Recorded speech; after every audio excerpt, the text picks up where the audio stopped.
Merhaba arkadaşlar. Yoldan geçerken çeşmenin kırık olduğunu fark ettim. Çeşmenin etrafı çöplük içindeydi. Burayı böyle bırakamazdım. Her şeye rağmen temizlemeye başladım. Çeşme 2007 yılında yapılmıştı. Tarihi bir çeşmeydi. Ben de kolları sıvadım, temizlemeye başladım. Etrafındaki çöplükleri toplamaya başladım. Ama çok pisti. Elimden gelen her şeyi yaptım. Su gideri tıkanmıştı. İçi yosun ot bağlamıştı. Hemen köpükledim ve fırçalamaya başladım. Çeşmeyi otlardan, yosunlardan kurtarmaya çalıştım. Bir de hiç utanmadan kuru ekmekleri hep atmışlardı yerlere. Kuru ekmekleri ıslatıp koydum bir köşeye kuşlar yesin diye. Çevresini yıkamaya başladım. Ve sonuç. Çeşme yarına kadar yapılmazsa yarın gelip çeşmeyi değiştireceğim. Takip edip beğenmeyi unutmayın. Ve videoyu paylaşarak destek olabilirsiniz. Görüşmek üzere.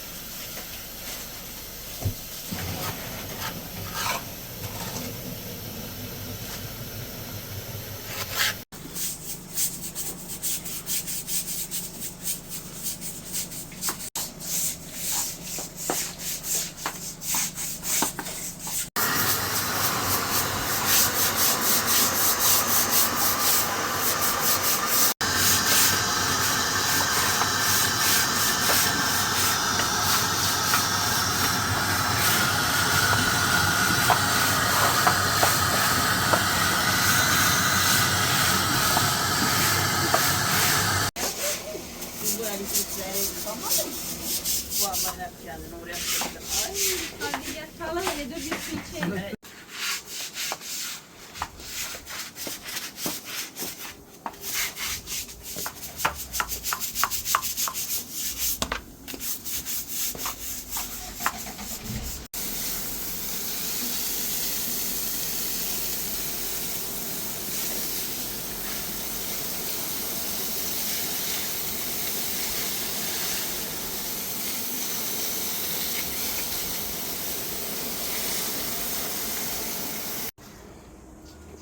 Hani millet anlıyor dayı.